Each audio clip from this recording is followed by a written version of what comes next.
Mifu is finally here in version 1.3, bringing a brand new physical crush playstyle and potentially becoming the strongest physical DPS in Arknights Endfield. She combines massive burst damage, strong mob clearing, built-in crowd control, and surprisingly flexible team building. So in this video, we'll cover everything you need to know, including her skills, rotation, builds, teams, and whether she's worth pulling.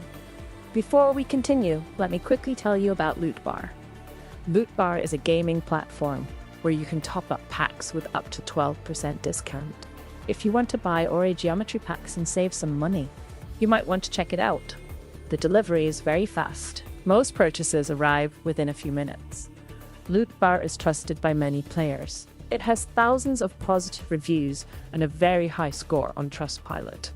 If you are looking for Steam titles like Arc Raiders, you can get up to 50% off with instant delivery. So if you want a cheaper and more reliable way to top up, check the link in the description. Now, let us get back into the video. Let's start with what Mifu actually does. Mifu is a physical DPS that specializes in crush damage. Unlike traditional DPS characters that simply deal damage with their skills, Mifu's gameplay revolves around consuming vulnerability stacks that are applied by herself and her teammates. The more consistently your team can generate vulnerability stacks, the more often Mifu can access her strongest damage combo. As a result, she's usually played as the main on-field carry and deals the majority of the team's damage. Let's take a look at her skills. Her first battle skill costs 100 SP and refunds 50 SP when it connects. This attack pulls enemies toward Mifu, making it useful for grouping mobs together and setting up follow-up attacks. Her second battle skill costs 50 SP and applies crush damage. More importantly, if enough vulnerability stacks are consumed, it enables the third part of her combo. That third skill is Mifu's main source of damage. It unleashes a massive physical crush attack and serves as the payoff for her entire kit. Moving on to her ultimate. Mifu's ultimate costs 80 energy and deals physical damage while also applying vulnerability. Because it helps set up vulnerability stacks immediately, it's often one of the easiest ways to begin a rotation and prepare for her burst combo. Finally, we have her combo skill.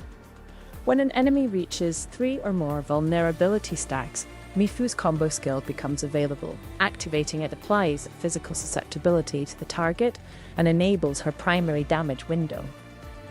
This is one of the most important parts for her kit, because many of her strongest damage bonuses depend on enemies being affected by physical susceptibility. Moving on to her talents. One of Mifu's most important passive effects increases her damage against enemies affected by physical susceptibility and staggered targets.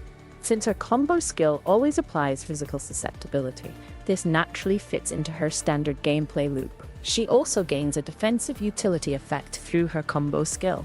Whenever the effect activates, Mifu gains a shield equal to 30% of her maximum HP for 10 seconds, along with interruption resistance.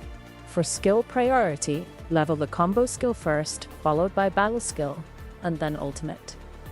Next, let's talk about builds. Mifu primarily scales with strength and will. Her best gear set is the new Grizzled Edge set introduced in version 1.3. For gloves and kit, use the ones from Grizzled set, and for armor, you can either use Grizzled set 1 or Swordmancer for faster ultimate. For weapons, the ranking is fairly straightforward. Her signature weapon is the strongest option overall. Exemplar comes in second place and performs extremely well if you already own it. The Battle Pass weapon is still usable, but generally falls behind both Signature and Exemplar in terms of overall performance. Now let's talk about potentials. P1 is easily the most valuable stopping point for most players. It reduces the cooldown of her combo skill from 19 seconds to 17 seconds, while also increasing the effectiveness of her physical susceptibility application. The remaining potentials mostly provide additional stats, survivability, or damage increases without fundamentally changing how the character plays.